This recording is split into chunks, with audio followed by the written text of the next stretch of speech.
Show. That's right. Welcome in. Welcome back, folks. It is indeed Always Irish live on location here. We got some breaking news. Tweets are coming out saying Mike Denbrock has let Brian Kelly know he will be joining Marcus Freeman on the staff in South Bend. There's a lot to get into with this and what this means moving forward, how it happened, why it happened, all that. Let's get into an edition of the Always Irish live on vacation show. As always, thank you for being here. You can find the program on YouTube. Do it. Subscribe if you haven't yet. Appreciate it very much. Give the video a thumbs up. That helps Johnny out as well. Notifications. Excuse me, I'm getting choked up. Notifications on it when you alerted every time a new episode drops. I know you don't want to miss it. Twitter, search bar, Always Irish, or at Always Irish Inc. Emails, alwaysirishnd@gmail.com. Audio only, anywhere you want it, you can get it if you don't want to look at my face. Call-in lines, 312-900-8815. You tell Johnny all you've heard and seen. Fighting Irish Wire, read all about it. Patreon.com/Always Irish. Myself and Mike GOOLSBY, former captain, leading tackler, I might add, dropping stuff behind a paywall. What could go wrong? All right. After all the smoke online, all the talk on Twitter has been about Mike Denbrock. He very quickly emerged as the number one candidate, the number one hot name. The last couple days, that's the only name anybody's talking about, and we were waiting to see what happened. There was a little confusion, and I got news for all the LSU fans on Twitter. You're stupid. You're not smart, and you don't even understand what's going on in your own program. For the last couple days, I've been hearing from the LSU fans on Twitter, he just got an extension. He's not going to Notre Dame. Forget about it. You're a fool. Look at the details of your own school. An extension was offered, but it can't get done till the Board of Regents meets in like another month to approve it or whatever. An extension was offered, but it was not a done deal. And I believe that eliminates Notre Dame having to pay a big buyout because he was in between a contract technically. So I advise the LSU people, I know it's hard for some of you, but read. I know that's a challenge. Read. Understand what's going on in your own program. So I've been fighting that battle for about a day. These people are so certain they know what's going on. They don't even know what's going on at their own program. So there's a few different things we need to think about here of this dynamic with Denbrock coming back and how this came together and why people like it. I've seen some questions of people genuinely asking why Notre Dame people are interested in a Brian Kelly guy when we're trying to kind of get away from a lot of the Brian Kelly-ness, that kind of thing. There's some really easy answers here that make this an awesome fit. Here's number one. Notre Dame experience. This multiple times as a Notre Dame coach. So this is a guy that understands Notre Dame, loves Notre Dame, respects Notre Dame, knows how to work at Notre Dame, knows the challenges, knows the good stuff, knows the extra hurdles, like all of that. There's no surprises. This guy's been around the Notre Dame block. There's nothing that's going to throw him off, right? 2015, probably Notre Dame's most electric offense in recent vintage, and he was there for that. So that's a huge benefit. There's no risk in this not being a Notre Dame fit, that type of thing. That's not a problem. So you don't have to worry about that issue at all.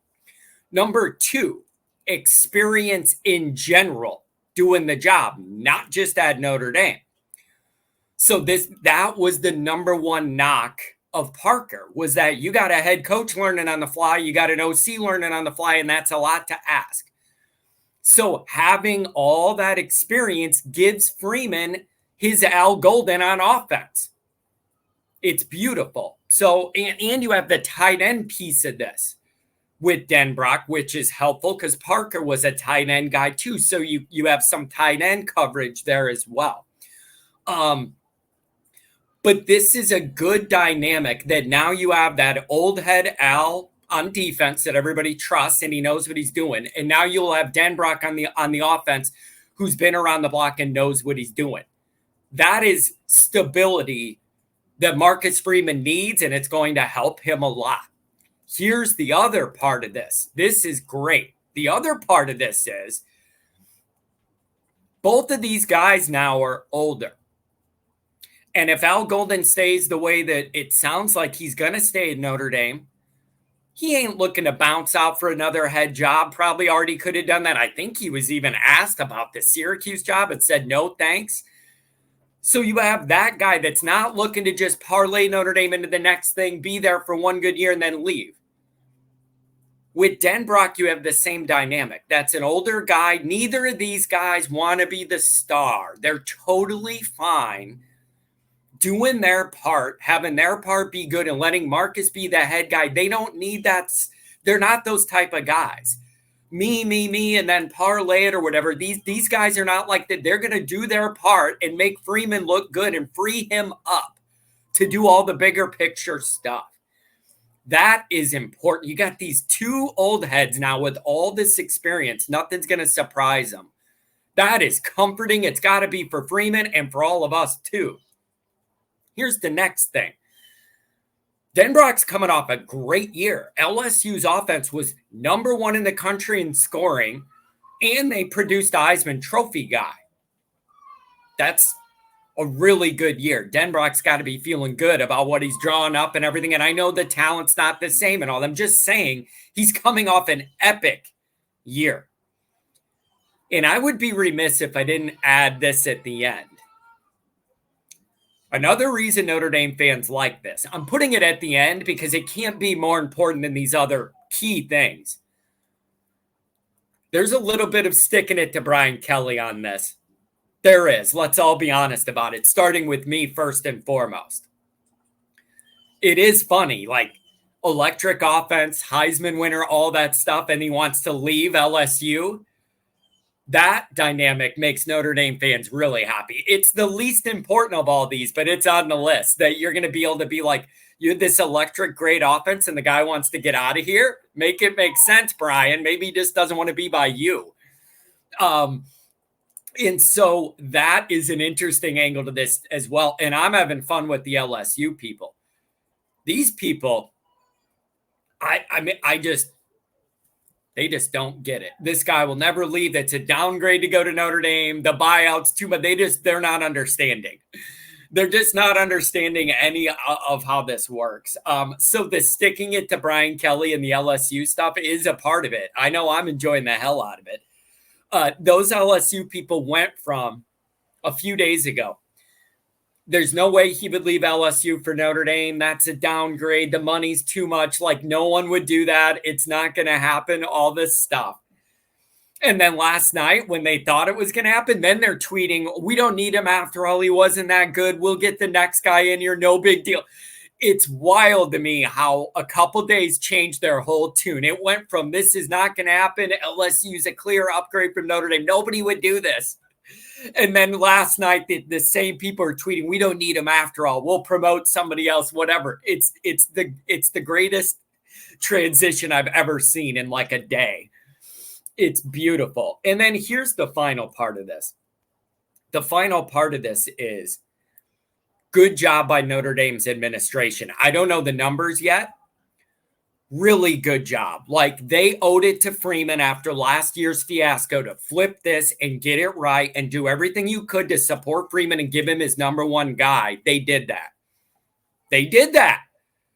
And that's all you could ask. And so as much as I give Swarbrick a hard time and all this, and last year, this time I was mad at them or whatever when they messed this up, good job on this one. Like, you owed it to Freeman to make sure you ran a perfect hiring cycle here and did everything right. If this goes through, it certainly looks like the administration did their job on this one. And I got to give them a ton of credit for that. And I don't care, they would never tell you this. There was an increased pressure to make sure this went smooth because they all know damn well what happened last time and it couldn't happen again with the PR. So good job by them being able to get this done too. So I'm telling you, this is getting exciting. These are terrific offensive coordinators, defensive coordinators that could provide stability and support for Marcus to free him up to be himself and not have to worry about all that stuff. Al will have it on defense. Denbrock 11 on offense, and you're not going to have to worry. These guys know what they're doing. This kind of stability sets Freeman up to really have a good run of success here, man. And the idea that they're not trying to do one good year and bounce for a head job, all of this is lining up to provide the support Freeman needs. So really exciting stuff. Things are kind of rounding into shape here in pretty good form. What a wild few weeks for Notre Dame fans. Look where we're at, though, man. Merry Christmas to you. Let me know what you guys think.